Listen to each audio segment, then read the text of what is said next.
دیکھیے purpose of life کیا ہے؟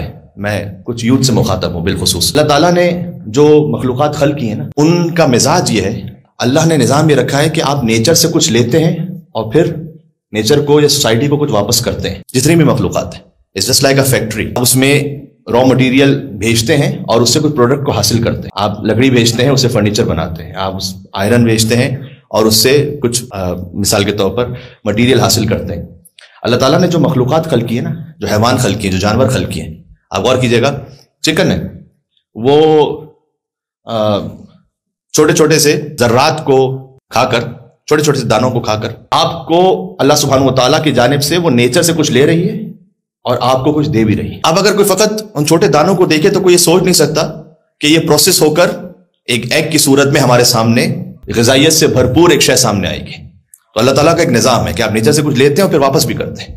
اسی طریقے سے جتنے بھی جانور ہیں، بھیڑ بکریاں، وہ یہاں تو خیر نظام پھر بھی بہت زیادہ جانوروں کے حقوق کے اعتبار سے بہتر، لیکن ویسے سب کانٹیننٹ کی اگر بات لیجئے تو وہ ادھر ادھر چلتے پھرتے، کبھی پھلوں کے چھلکے ہیں، کبھی گھاس پھوس ہے، کبھی نالوں کا پانی ہے، وہ پی کر اگر آپ ان غذاؤں کو لیبورٹری میں ٹیسٹ کریں تو کوئی سوچ بھی نہیں سکتا کہ اس سے کوئی ایسا فائدہ مند دودھ بھی حاصل ہو سکتا ہے۔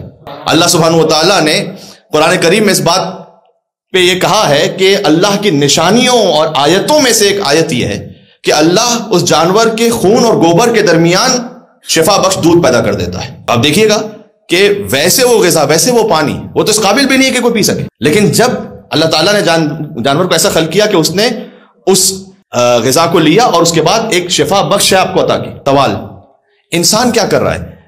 اگر انسان میں دیکھا جائے تو وہ کھا رہا ہے، اور کھانے کے بعد انسان جو غذا کھا رہا ہے لیکن وہ جو پروڈکٹ باہر نکال رہا ہے وہ تو فضلہ ہے، تو کیا وہ جانوروں سے بدتر ہے؟ وہ تو اشرف المخلوقات ہے۔ تو پھر اشرف المخلوقات کیوں ہے؟ وہ گوسفند جو غذا کھا رہے ہیں اس سے بہتر کچھ دے رہے ہیں۔ میں نے مرغی کی مثال دی، وہ دانا کھا رہی ہے، اس سے بہتر ایک انڈا دے رہی ہے۔ تو انسان کیا کر رہا ہے پھر؟ دیکھیں انسان کے تو پیٹ کی کیفیت یہ ہے، بار بار مجھے مولا علیہ السلام کا کلام یاد آتا ہے کہ مولا نے فرمایا کہ پیٹ جو ہے نا انسان کا، وہ انسان سے کہتا ہے جب وہ خالی ہوتا ہے پیٹ، تو انسان سے کہتا ہے کہ مجھے بھر دے ورنہ تجھے ذلیل کر دوں گا، اور جب وہ بھر جاتا ہے تو پھر انسان سے کہتا ہے مجھے خالی کر دے ورنہ پھر تجھے ذلیل کر دوں گا۔ انسان کا جو شکم ہے نا، وہ اس کو آواز دیتا ہے جب وہ خالی ہوتا ہے تو مجھے بھر دے ورنہ ہیومیلیٹ ہو جائے گا، تو یا تو وہ غلط کام کرے گا اس کی خاطر، یا کسی کے سامنے ہاتھ پھیلائے گا، عزت ختم ہو جائے گی، مجھے بھر دے۔ اور جب وہ بھر جاتا ہے تو پھر کہتا ہے مجھے خالی کر دے ورنہ پھر بے عزت ہو جائے گا۔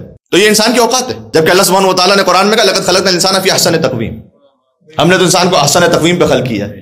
تو جو احسن الخالقین ہے وہ انسان کے لیے کہہ رہا ہے کہ ہم نے احسن تقویم پر خلق کیا۔ تو انسان میں کیا ایسی خاص بات ہے؟ کیا ایسی بات ہے انسان میں؟ جو خاص بات ہے وہ یہ ہے کہ انسان جب ان نعمتوں کو دیکھتا ہے نا تو یہاں رک نہیں جاتا، وہ غور و فکر کر کے نعمتوں کو عطا کرنے والے کی طرف سفر طے کرتا ہے۔ اسی کو سادہ الفاظ میں معرفت کہتے ہیں، اور یہ سفر طے نہیں ہو سکتا جب تک اللہ کی جانب سے کوئی حجت موجود نہ ہو۔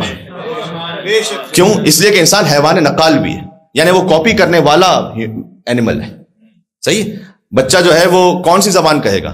جو آپ کو وہ بولتا وہ سن رہا ہے اور دیکھ رہا ہے جیسے، وہ ویسے ہی کاپی کرے گا۔ تو انسان حیوان نقال ہے، وہ بالکل بہت زیادہ کاپی کرتا ہے۔ تو اگر آپ اللہ سبحانہ وتعالیٰ کی بارگاہ میں آگے بڑھنا چاہتے ہیں تو اللہ پر گویا اس کی حکمت کا تقاضا ہے، اس کے اعتبار سے اس پر فرض ہے کہ وہ کوئی ایسا آپ کے سامنے سیرت کا نمونہ پیش کر دے کہ جب آپ اسے کاپی کرنا چاہیں تو آپ کے ذہن میں ذرا برابر بھی ڈاؤٹ نہ آئے کہ اگر میں اسے کاپی کر رہا ہوں تو کوئی خطا کا امکان تو نہیں ہے۔